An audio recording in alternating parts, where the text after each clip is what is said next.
کئی بھوشیوانی بائبل میں ہیں. میں نے ایک تقریر کی ہے محمد صلی اللہ علیہ وسلم ان دا بائبل. وہ اگر آپ دیکھیں گے تو اس کا تذکرہ ڈیٹیل میں نے کیا ہے. اللہ سبحانہ و تعالیٰ فرماتے ہیں سورہ رعد میں سورہ نمبر 13 آیت نمبر 38 میں وَلِكُلِّ أَجْلٍ کتاب, اور ہر دور میں ہم نے ایک کتاب نازل کی ہے. اللہ سبحانہ و تعالیٰ نے ہر دور میں ایک کتاب ایک وحی نازل کی ہے, لیکن نام سے صرف 4 کتابوں 4 وحی کا ذکر ہے اس قرآن مجید میں. توراہ, زبور, انجیل اور قرآن. توراہ وہی ہے جو موسیٰ علیہ السلام پر نازل ہوئی تھی. زبور داؤد علیہ السلام پر نازل ہوئی تھی. انجیل عیسیٰ علیہ السلام پر. اور آخری وحی قرآن آخری پیغمبر محمد صلی اللہ علیہ وسلم پر نازل ہوئی تھی. نام سے صرف 4 کا ذکر ہے, لیکن اللہ تعالیٰ فرماتے کئی وحی کئی کتابیں ہم نے نازل کی. مثال کے طور پہ صحف ابراہیم وغیرہ. لیکن جتنی بھی کتابیں جتنی بھی وحی قرآن مجید کے پہلے آئی وہ صرف ایک قوم کے لیے آئی تھی, صرف ایک امت کے لیے, اور اس کا سارا پیغام محدود تھا صرف ایک وقت کے لیے.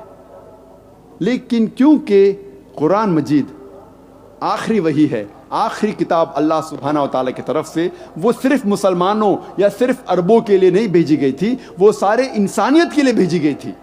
اور اللہ تعالیٰ فرماتے سورہ ابراہیم میں سورہ نمبر 14 آیت نمبر 1 میں الف لام را, ہم نے کتاب نازل کی محمد صلی اللہ علیہ وسلم پر تاکہ وہ انسانیت کو, ساری انسانیت کو اندھیرے سے اجالے میں لے جائے, روشنی تک لے جائے.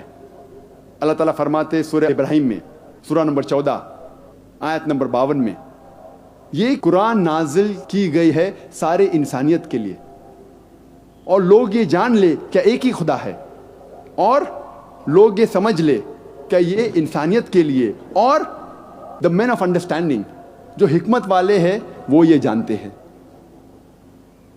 اللہ تعالیٰ فرماتے سورہ بقرہ میں سورہ نمبر 2 آیت نمبر 185 رمضان وہ مہینہ ہے جس میں نازل ہوا تھا قرآن ساری انسانیت کے لیے ہدایت بن کر, اور یہ کرائیٹیریا ہے ججمنٹ کے لیے, حق اور باطل کے درمیان فیصلہ کرنے کی چیز ہے قرآن. اللہ تعالیٰ فرماتے ہیں سورہ الزمر میں سورہ نمبر 39 آیت نمبر 41 میں قرآن ہم نے نازل کیا ہے محمد صلی اللہ علیہ وسلم پر تاکہ وہ ساری انسانیت کو ہدایت دے.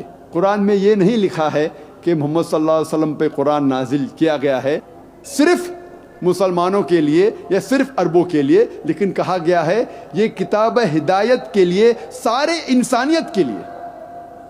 محمد صلی اللہ علیہ وسلم فرماتے ہیں جس کا ذکر ہے صحیح بخاری میں جلد نمبر 1 کتاب الایمان میں چیپٹر نمبر 1 باب نمبر 1 حدیث نمبر 8 میں اللہ کے رسول فرماتے ہیں کہ اسلام مبنی ہے 5 ارکان پر. اسلام از بیسڈ آن 5 پلرز. اسلام کے 5 ارکان ہیں, اور محمد صلی اللہ علیہ وسلم فرماتے ہیں اسلام میں 5 ارکان ہیں. سب سے پہلا لا الہ الا اللہ محمد رسول اللہ, دوسرا اقیم الصلاۃ, تیسرا زکوٰۃ, چوتھا صوم, اور 5واں حج.